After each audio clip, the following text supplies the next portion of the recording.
Ako si Jade Buhoy at narito ang mga napapanahong balita. Nagbabala ang Department of Social Welfare and Development o DSWD sa kumakalat na peking Facebook page na nagpapanggap na DSWD Television. Ayon sa DSWD, iligal na ginagamit ng page ang pangalan ng kagawaran at may blue badge pa ito.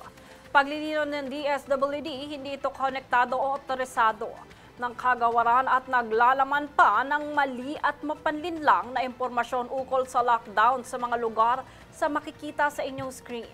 Hinihikayat ng DSWD ang publiko na i-report ang mga kahina-hinalang page sa iba't ibang social media platforms at iwasang magbigay ng personal na impormasyon at i-report sa mga legit platforms ng DSWD na naka-flash sa inyong screen.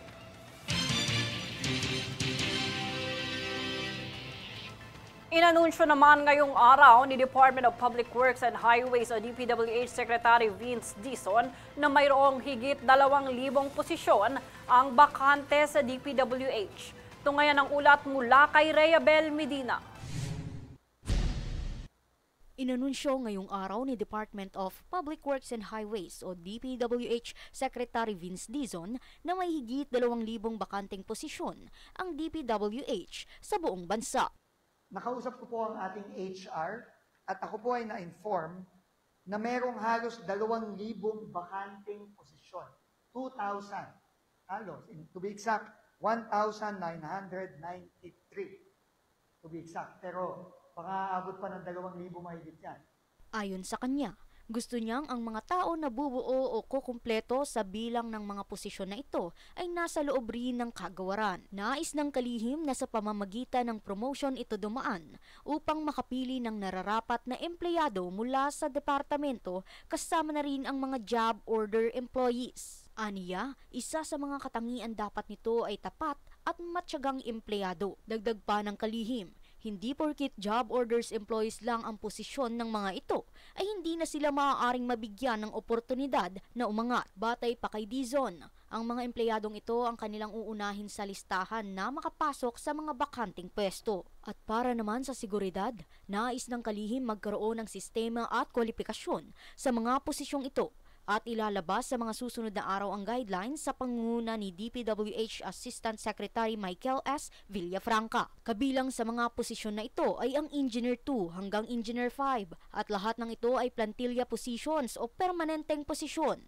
Kaya naman hinihikayat ni Dizon ang lahat ng empleyado sa DPWH na mag-apply. I am asking you, mag-apply po kayo dito at kayo po ang uunahin natin. Siyempre, kailangan kwalipikado kayo at ito. So yun po ang unang-una.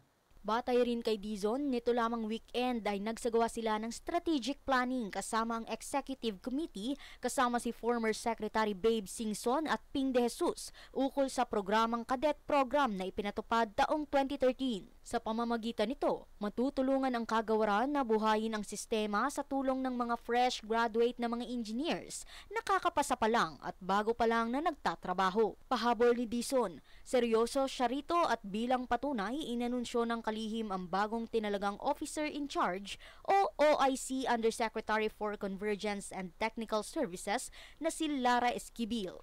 Siya ay dating kasama sa first batch ng Cadet Engineering Programs at kasalukuyang Head of Bureau Design. Siya ang magiging katuwang sa pag-organisa at plano ng mga infrastruktura kasama ang kalihim. Reyabel Medina, nag-uulat para sa Golden Nation Network.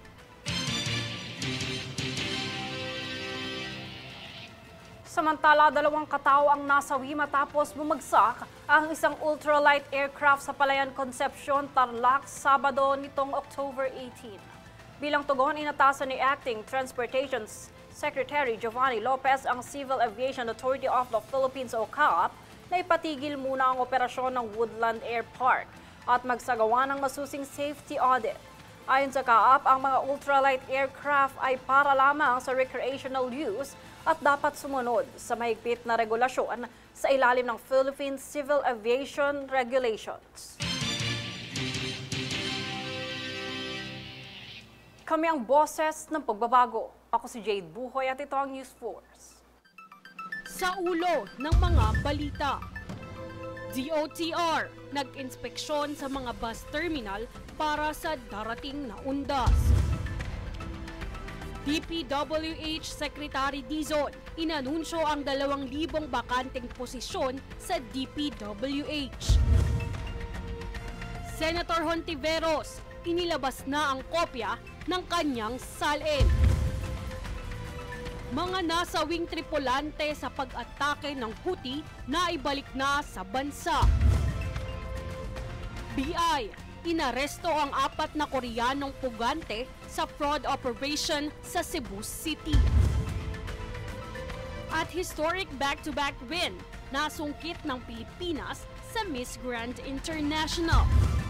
Patas at pantay na balita, komprehensibong ulat para sa pulso ng masa. Ito ang News Post.